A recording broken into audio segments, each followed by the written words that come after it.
Ladies and gentlemen, it is my great privilege and distinct honor to introduce the 44th President of the United States of America, Barack H. Obama.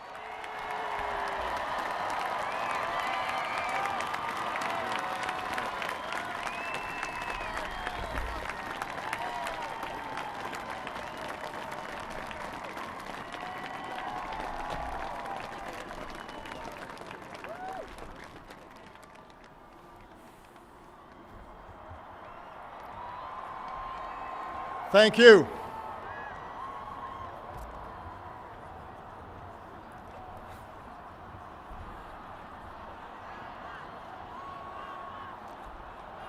Thank you. Thank you so much. Vice President Biden, Mr. Chief Justice, members of the United States Congress, distinguished guests, and fellow citizens. Each time we gather to inaugurate a president, we bear witness to the enduring strength of our Constitution. We affirm the promise of our democracy. We recall that what binds this nation together is not the colors of our skin or the tenets of our faith or the origins of our names. What makes us exceptional, what makes us American, is our allegiance to an idea articulated in a declaration made more than 2 centuries ago. We hold these truths to be self-evident, that all men are created equal,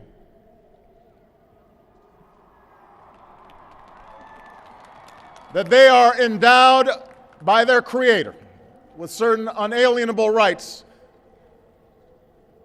that among these are life, liberty, and the pursuit of happiness. Today, we continue a never-ending journey to bridge the meaning of those words with the realities of our time. For history tells us that while these truths may be self-evident, they have never been self-executing. That while freedom is a gift from God, it must be secured by His people here on earth. The patriots of 1776 did not fight to replace the tyranny of a king with the privileges of a few or the rule of a mob. They gave to us a republic, a government of and by and for the people, entrusting each generation to keep safe our founding creed. And for more than 200 years we have. Through blood drawn by lash and blood drawn by sword, we learned that no union founded on the principles of liberty and equality could survive half slave and half free. We made ourselves anew and vowed to move forward together. Together, we determined that a modern economy requires railroads and highways to speed travel and commerce, schools and colleges to train our workers. Together, we discovered that a free market only thrives when there are rules to ensure competition and fair play. Together, we resolved that a great nation must care for the vulnerable and protect its people from life's worst hazards and misfortune. Through it all, we have never relinquished our skepticism of central authority, nor have we succumbed to the fiction that all society's ills can be cured through government alone. Our celebration of initiative and enterprise, our insistence on hard work and personal responsibility, these are constants in our character. But we have always understood that when times change, so must we. That fidelity to our founding principles requires new responses to new challenges. that preserving our individual freedoms ultimately requires collective action. For the American people can no more meet the demands of today's world by acting alone than American soldiers could have met the forces of fascism or communism with muskets and militias. No single person can train all the math and science teachers we'll need to equip our children for the future, or build the roads and networks and research labs that will bring new jobs and businesses to our shores. Now, more than ever, we must do these things together as one nation and one people.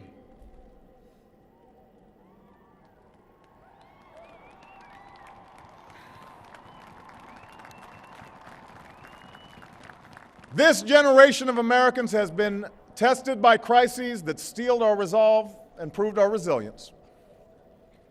A decade of war is now ending.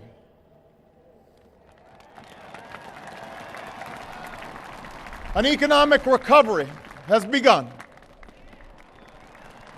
America's possibilities are limitless, for we possess all the qualities that this world without boundaries demands: youth and drive, diversity and openness, an endless capacity for risk, and a gift for reinvention. My fellow Americans, we are made for this moment, and we will seize it so long as we seize it together.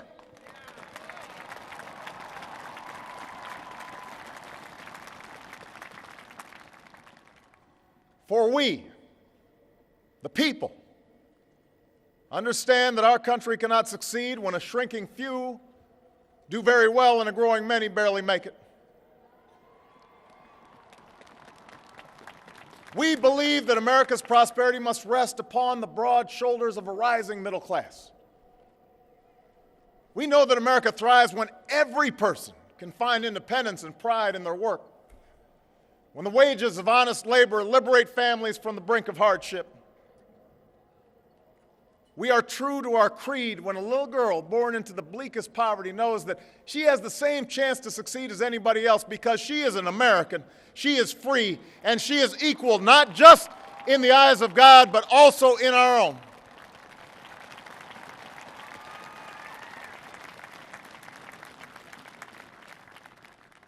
We understand that outworn programs are inadequate to the needs of our time. So we must harness new ideas and technology to remake our government, revamp our tax code, reform our schools, and empower our citizens with the skills they need to work harder, learn more, reach higher. But while the means will change, our purpose endures. A nation that rewards the effort and determination of every single American. That is what this moment requires. That is what will give real meaning to our creed. We, the people, still believe that every citizen deserves a basic measure of security and dignity. We must make the hard choices to reduce the cost of health care and the size of our deficit. But we reject the belief that America must choose between caring for the generation that built this country and investing in the generation that will build its future.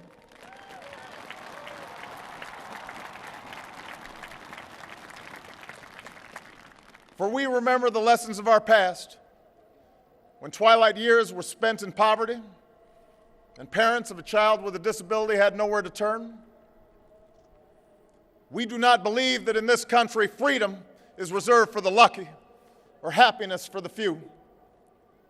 We recognize that no matter how responsibly we live our lives, any one of us, at any time, may face a job loss or a sudden illness or a home swept away in a terrible storm. The commitments we make to each other through Medicare and Medicaid and Social Security, these things do not sap our initiative, they strengthen us. They do not make us a nation of takers, they free us to take the risks that make this country great.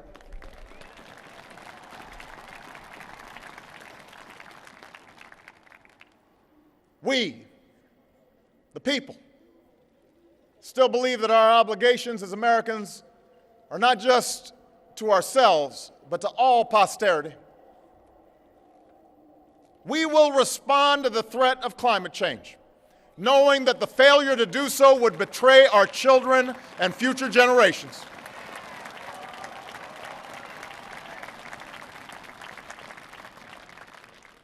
Some may still deny the overwhelming judgment of science, but none can avoid the devastating impact of raging fires and crippling drought and more powerful storms. The path towards sustainable energy sources will be long and sometimes difficult. But America cannot resist this transition. We must lead it.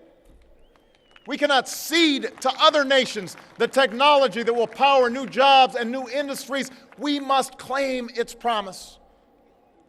That's how we will maintain our economic vitality and our national treasure. Our forests and waterways, our croplands and snow-capped peaks. That is how we will preserve our planet, commanded to our care by God. That's what will lend meaning to the creed our fathers once declared. We, the people, still believe that enduring security and lasting peace do not require perpetual war.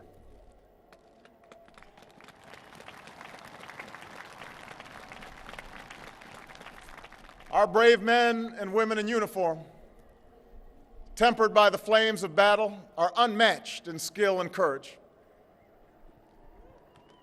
Our citizens, seared by the memory of those we have lost, know too well the price that is paid for liberty. The knowledge of their sacrifice will keep us forever vigilant against those who would do us harm. But we are also heirs to those who won the peace and not just the war, who turned sworn enemies into the surest of friends, and we must carry those lessons into this time as well. We will defend our people and uphold our values through strength of arms and rule of law. We will show the courage to try and resolve our differences with other nations peacefully, not because we are naive about the dangers we face, but because engagement can more durably lift suspicion and fear. America will remain the anchor of strong alliances in every corner of the globe. And we will renew those institutions that extend our capacity to manage crisis abroad. For no one has a greater stake in a peaceful world than its most powerful nation. We will support democracy from Asia to Africa, from the Americas to the Middle East, because our interests and our conscience compel us to act on behalf of those who long for freedom. And we must be a source of hope to the poor, the sick, the marginalized, the victims of prejudice, not out of mere charity, but because peace in our time requires the constant advance of those principles that our common creed describes: tolerance and opportunity, human dignity, and justice. We, the people, declare today that the most evident of truths, that all of us are created equal, is the star that guides us still. Just as it guided our forebears through Seneca Falls and Selma and Stonewall, just as it guided all those men and women, sung and unsung, who left footprints along this great mall, to hear a preacher say that we cannot walk alone, to hear a king proclaim that our individual freedom is inextricably bound to the freedom of every soul on earth.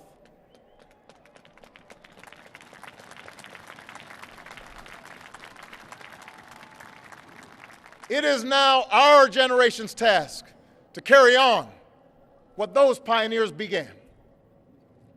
For our journey is not complete until our wives, our mothers, and daughters can earn a living equal to their efforts.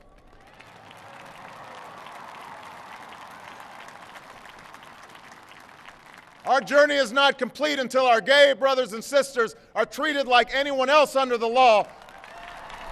For if we are truly created equal, then surely the love we commit to one another must be equal as well. Our journey is not complete until no citizen is forced to wait for hours to exercise the right to vote. Our journey is not complete until we find a better way to welcome the striving, hopeful immigrants who still see America as a land of opportunity, until bright young students and engineers are enlisted in our workforce rather than expelled from our country.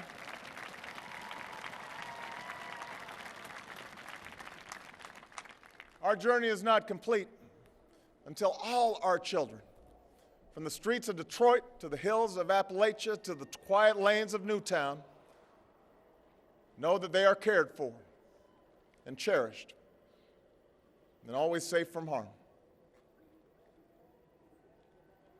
That is our generation's task, to make these words, these rights, these values of life and liberty and the pursuit of happiness real for every American. Being true to our founding documents does not require us to agree on every contour of life. It does not mean we all define liberty in exactly the same way or follow the same precise path to happiness. Progress does not compel us to settle centuries-long debates about the role of government for all time, but it does require us to act in our time.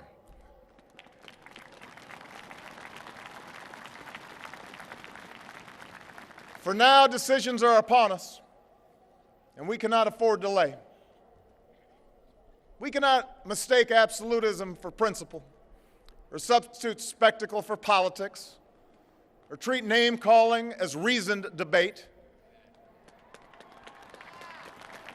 We must act.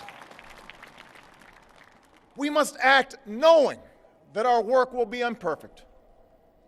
We must act knowing that today's victories will be only partial, and that it will be up to those who stand here in 4 years, and 40 years, and 400 years hence to advance the timeless spirit once conferred to us in a spare Philadelphia hall.